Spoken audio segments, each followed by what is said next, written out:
So today I wanted to talk a little bit about regrets.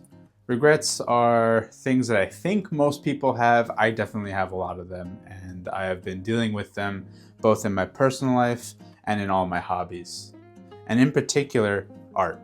I consider art to be probably my main interest in life. It is not, of course, the only interest I have, but it is my main interest, my main passion, and I pursue it with an intensity that I don't pursue other things in my life. But at this point in my life, where I'm in my 30s, I kind of look back and I realize that there's a lot of opportunities I had to really sit down and improve my craft, and I chose not to do so, to the detriment of my abilities today. The thing about this particular regret is that it's based on time, and you don't really get back time.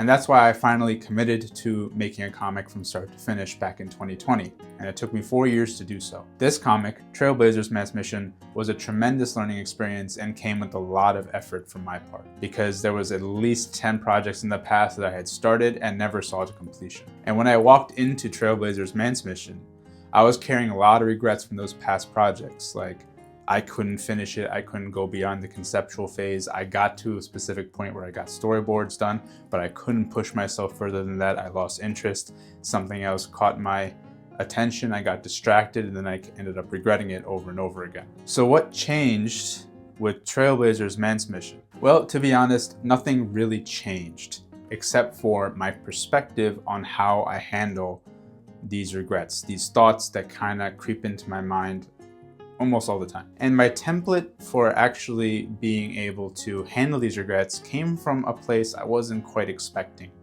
It came from my faith. It was almost like the same template could be applied to either situation. So let me start with this. The simplest and most direct answer I came to when it comes to handling regrets, fighting regrets even, when they crop up in my mind, was to just do something. Do something in the direction that I actually wanted to go in. So when I started Trailblazers Man's Mission, it was an act. I was doing something. And that worked. While I'm acting, I'm not actually engaged in regrets. I'm not engaged in thinking about regrets. Regrets don't actually occupy the space when you're in flow state, when you're actually working, when you're in the process. Regrets can kind of come, I think for me, after I finish something and it doesn't turn out to what I expect it to be, and regrets come into the process when I just don't do anything at all. However, the thing about action that's very difficult for me is that I can't perpetually act. Like, I have to take breaks. I'm not a machine. I can't just set it and forget it when it comes to my productivity. Every day is a new day. It's a reset. Sometimes the productivity you're feeling one day just does not come to you the next day, or you feel lazy, or even when you're feeling productive, you can get distracted and you're just completely out of the zone. I'm looking at you, social media. And so it's not just about doing it for me anymore. It's about doing it and finding ways to get back to doing it, especially when I encounter obstacles, because the biggest break actually isn't external factors, it's internal. When I'm working and I'm in the process and I experience a break in that process, an obstacle comes up or a difficult situation, or I feel like I'm not enough because I can't get something right.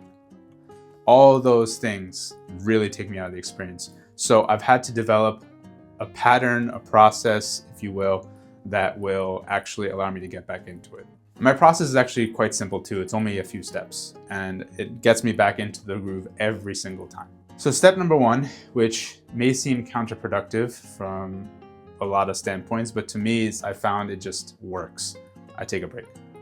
If I'm not able to get through something, if I feel like, self-doubt, or if I feel that I am just not going to be able to get through this, I put the pencil down and I just walk away. And in particular, I don't just walk away. I should add, I walk away and I do something else. Again, this idea of acting helps with feelings of regret just generally. But when it comes to my artistic regrets, it really, really helps when I'm doing something. And then doing something can range from a wide variety of activities. I could be playing music or listening to music. I could be playing a video game. I could be watching a movie. I could be out in nature taking walks, maybe going to an event, reading. Also, I found working, like when I go to my job, it's a great reset from the idea that I have to accomplish something in a particular page I'm working on, or that something is stopping me because I'm focused in on doing whatever my job requires of me, and that is going to get accomplished. So it doesn't feel like work at that point. It's almost like therapy, which is interesting in and of itself. And what I've found through these experiences, through actually just experiencing other things than being at the table, sitting and drawing, is that my sense of wonder for what I'm doing in the first place starts to grow. Now, what do I mean by a sense of wonder? Like, I will read something that I really enjoy and I'm like, wow, this was an awesome experience. And then if you have like a wonder meter, my wonder meter increases. Or I play a video game with a really strong story beat, great music, a fantastic boss fight, and I'm just like, oh, that was an amazing experience. I was super hyped. My wonder meter grows up. My wonder meter increases again, and so on and so forth. And as the wonder meter keeps increasing for me, it reaches a point where I just get so filled, even overflowing with, like, there's so many good things that are in the world, and I want to contribute to that. Not I can, but I want to contribute to that. And when I get to that point of mind, I go on to step 2. Step 2 for me is to reanalyze the problem I've been facing, whether it's a motivational low or it's an actual problem on the page, and come up with an action plan to get me just to the next step. It doesn't have to be like, okay, I'm going to plan out the whole comic. It's like, okay, this panel is bothering me. What can I do about this panel right now? What can I do about the posing?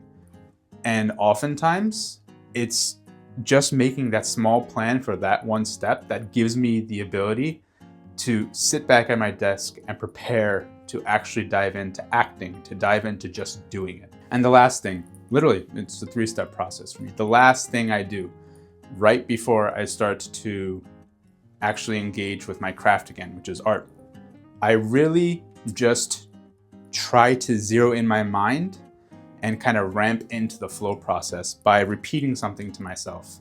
Something that's proven very, very helpful for me. And that is this: my past doesn't define me, but what I'm going to do right now is going to define future me.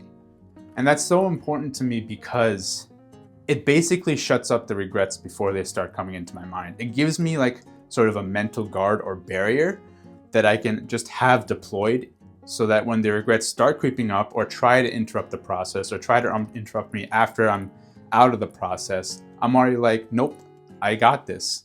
So what if it's not up to par for what I think personally? I'm in it, I'm doing it, I'm learning from it, and I'll continue to improve so long as I continue to do. Trailblazers is really important to me. The series, the concept, the characters, the ideas, they were all really important to me. These characters, this idea, this world has been with me since I was a teenager, like 13 years old. So it's lived and grown with me inside my head, and I was super motivated to also tackle this project for that reason. For other projects in my past, I didn't have the same level of connection or attachment as I do with Trailblazers. So that would probably affect my desire to get things done. I'm just putting that out there so that you fully understand where I was coming from. But even with that great, deep care for this world, it took everything I had just to get through the process. Now, I mentioned earlier in the video that this whole process actually stems from my faith. I ripped it as a template from my faith, and specifically what I do when I start doubting my faith. All the same things apply. So when I doubt my faith, I take a break and I just look around and analyze and process and see how things have gone, where my faith has proven itself in my life. And my wonder meter increases as I keep noticing these things, seeing these things, and seeing new things happening. And of course, once I reach the overflow point, I start making a plan, reanalyzing where the doubt came from and what I need to do to address it. What answers do I need to seek? And then I go and seek the answers. And when I find the answers, almost all the time in the process of seeking, I end up finding my answers, and I am stronger for it in my faith. And it's really cool to see how something that's spiritual in nature directly impacts something that I've taken on as a hobby in my life, and how close the processes are. It kind of brings me back to this idea that once you learn one skill, or once you handle something in a different realm, it just becomes so much easier to handle it in other realms horizontally across your entire life. So yeah, just to wrap everything together, Trailblazers, Man's Mission, even though it was a 4-year process, and I feel like 4 years is a long time to work on a 38-page comic, it definitely taught me a lot of things, not just about life, but about myself and how I can best handle myself in situations where I'm stressed, in situations where I'm gunning for a goal and there's not really any sort of dopamine hit in the middle of things, unless you count, actually finishing pages and panels as dopamine hits. They are small satisfactions, but oftentimes those satisfactions aren't enough to overcome the loud voices in your head that are screaming, you can't do it, or you're not enough, or anything. You can insert your own screaming voices here to understand what I'm talking about. And it's so cool to me how something that I've been practicing since I was young, my spirituality, my faith, has come back to serve me in this time when I'm endeavoring in something completely different. And that's what I do. But I'm curious to hear what you do to handle your regrets, how you deal with them, how you fight them. Leave that in the comments down below, because of course I'd always love to hear different perspectives. And thank you so much for watching. If you did, I really appreciate it. Here on this channel, I'm chronicling my art journey and my thoughts and things that I've learned along the way. So if that sounds interesting to you, please consider subscribing and leave a like if you liked the video. I appreciate it. All right, stay safe, stay happy, stay creative, and I'll see you all in a little bit. Peace.